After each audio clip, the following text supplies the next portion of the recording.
Hey brother, Stuart Matola, men's relationship coach here. I hope you're having a kick-ass day. I'm here in northern Spain still. Been here for a month. See these vineyards behind me.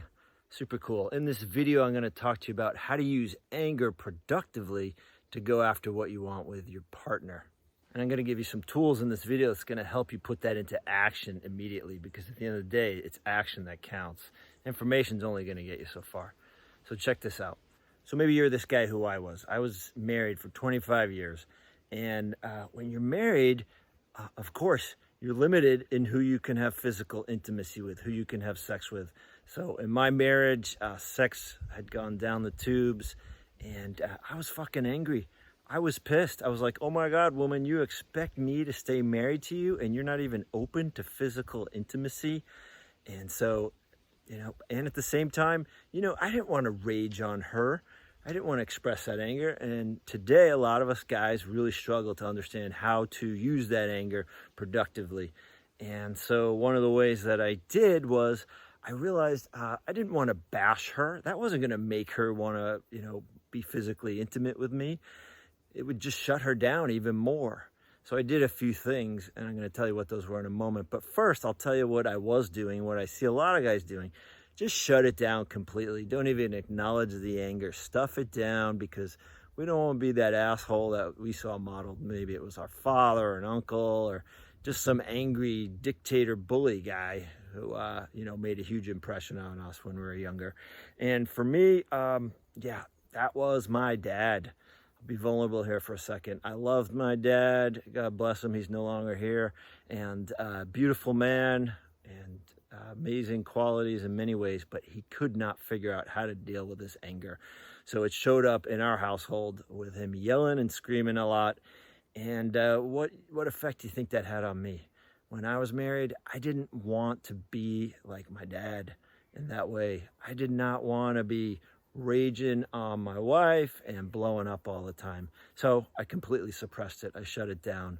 Do you shut down and suppress your anger? Well, if you do, brother, there's a vital energy there that you need access to so that you can start to go after what you want. And the way to do that is, first, understand that anger has something for you. And even though you may have seen it modeled poorly many years ago, it's powerful, and it needs to be used skillfully, tactfully, and productively. And one of the ways to do that first is just to acknowledge it, okay? Just get it out there. And that might mean writing it down, speaking it to a friend. And of course, you don't want to rage on your wife or partner, but you got to get access to it. And so give yourself permission to access the anger. Second, use it for healthy self-advocacy.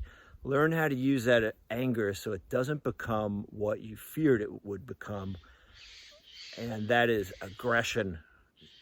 Nobody wants to be that aggressive, angry asshole that they might have seen once upon a time. And so how do you put it in a healthy way? You use it towards assertion. Whoa, you hear those wicked birds? They're really going after it.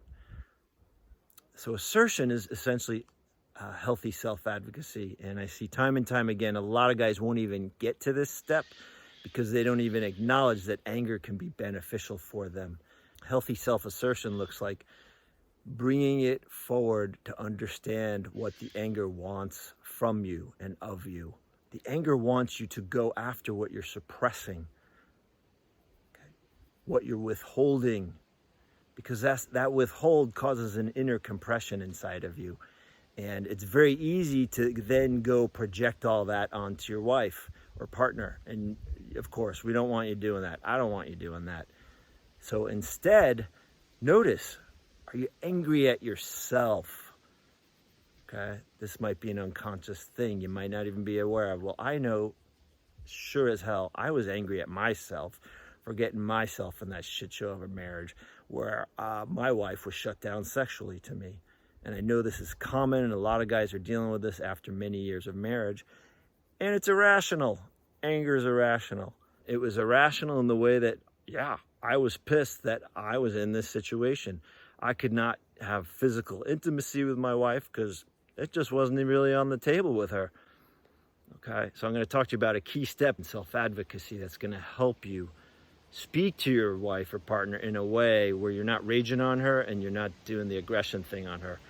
And that step is to get in touch with the sadness underneath the anger.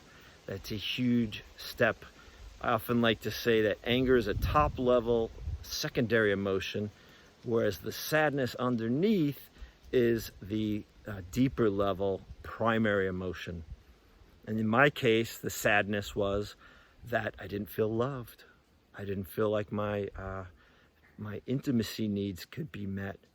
I didn't feel like my wife even gave a shit because she was so wrapped up in her world with work, the house, my son, other things that she was busy with. And I felt like a last priority, and that made me really sad. And I had these needs, and it appeared that she didn't. So getting in touch with that sadness allowed me to then have a conversation with her that wasn't me being a needy, demanding boy saying, I need you to, and you need to start to open to. It was more an expression of, hey, I want to talk to you about something. This is really hard. This is vulnerable for me. I fear that you're going to reject me, but it's important that we have this conversation because I've been suppressing this and withholding. And I just spoke vulnerably about the challenges I was having with us not being intimately connected physically. And I'm going to give you something here up front, brother. This is not a video about how to get sex from your wife or partner. It's how to bring out the conversation in a way so that you're not withholding, so that you can honor that sadness underneath the anger. And in my case, speaking vulnerably to my wife about it at the time opened her up to start to understand that, wow, this is really important for him and this is causing him a lot of struggle. And so that was the big win. And I often say to guys, the big win is you self-advocating. It's not necessarily always getting what you want, but having it out in the open so that you don't live with a withhold that's just beating you up inside and your soul's telling you like, yeah, I'm living a lie. I'm full of shit because I haven't been transparent with what I really need. And on the top level, that often comes out as anger. So in my case, with my wife, that opened her up to an understanding of the deeper needs that I had on the physical, intimate level. And it opened her up just to take more time for us to be together, experience touch, affection, and yes, also physical intimacy. So if you're having anger, man, I want to encourage you to start to connect with it, to start to get an understanding and ask yourself, what is the sadness underneath this anger? Okay. And how am I holding this between me and me as my identity in relationship? Meaning, I can't fucking stand my wife. She's not open. She's closed, etc. That's an identity of an angry man who's not using his anger productively. And one of the places where I'm teaching men to use their anger productively is the men's relationship school. It's a great place to get traction with your anger, with your sadness, with going after what you want, with healthy self-advocacy. I'll leave a link to that below. And if you're not a group guy, I'll leave a link to contacting me one-on-one. I hope this was helpful. If you dug this, please like or follow me on this platform or subscribe to my YouTube channel to the lower right and click that little bell to get weekly notifications as I go live on these videos. Thanks so much for watching, brother, and have a kick-ass day. Bye.